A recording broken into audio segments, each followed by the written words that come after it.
Շիրակի մարզում անասնաբուծության զարգացման նպատակով կառավարությունը հանրային քննարկման է դրել նախագիծ, որով նախատեսվում է իրականացնել փորձնական ծրագիր՝ շուրջ 581,3 միլիոն դրամ պետական ֆինանսավորմամբ։ Նախագծի նպատակը մարզի երբեմնի համբավի ու առաջատար դիրքերի վերականգնում է, կենդանիների գլխաքանակի ավելացման, արոտավայրերի ընդլայնման, ենթակառուցվածքների զարգացման, ժամանակակից անասնաշենքերի կառուցման, տոհմակայանի գործարկման միջոցով արտադրողականության բարձրացման հաշվին։ Ծրագրի իրականացման արդյունքում հնարավորություն կընձեռնվի մարզում հիմնել ժամանակակից տոհմակայան, գործարկել բարձր մթերատու կենդանիներով համալրված և ինտենսիվ տեխնոլոգիաներով գործող նոր տիպային անասնաշենքեր, շրջանառության մեջ ներառել ավելի քան 10,000 հեկտար արոտավայր, խոշոր եղջերավոր կենդանիների գլխաքանակն ավելացնել շուրջ 5,000, իսկ մանր եղջերավոր կենդանիներինը ավելի քան 15,000 գլխով։ Դա հնարավորություն կընձեռի տարեկան հավելյալ արտադրել շուրջ 13,000 տոննա կաթ և ավելի քան 1100 տոննա բարձրորակ տավարի և ոչխարի միս։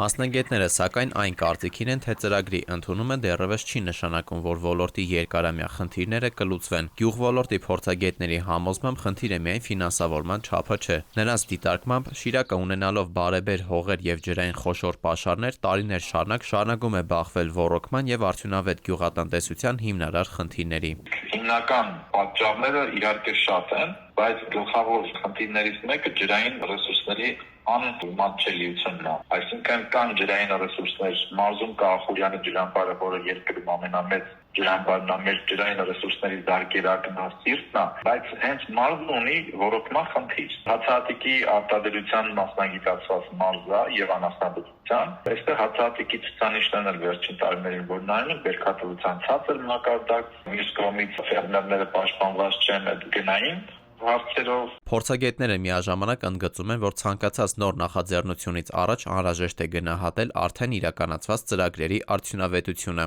Նրանց կարծիքով ներդրված միջոցների արդյունքը պետք է գնահատվի ոչ թե հայտարարություններով, այլ հստակ տնտեսական և վիճակագրական ցուցանիշներով։ Տնտեսագիտությունը սիրում է թվեր։ Լավ եւ վատը միայն պետքա հարաբերական ցուցանիշներ վերլուծել, հասկանալ այդ ներդրանքը, որ կատարվեց այսքան միլիոնի կամ միլիարդի, մարզին ի վերջո ինչ տվեց, սոցիալ-տնտեսական զարգացմանը նպաստեց, թե չնպաստեց, գյուղատնտեսությունը զարգացավ, թե չզարգացավ, իսկ զարգացավ, թե չզարգացավ, ու թվեր են փաստելու։ Բայց մենք ունենք փաստ, որ վերջին տարիներին պերմանենտ անկման ցուցանիշներ կան մարզում, բոլոր ոլորտներում։ Ոլորտի զարգացմանը ըստ մասնագետների խոչընդոտում է նաև երիտասարդների ցածր հետաքրքրվածությունը ու մասնագիտական կադրերի պակասը։ Նրանց կարծիքով, եթե գյուղատնտեսությամբ զբաղվելը չի ապահովում բավարար եկամուտ, ապա դժվար է ակնկալել, որ երիտասարդները կմնան գյուղերում և կշարունակեն այդ գործունեությունը։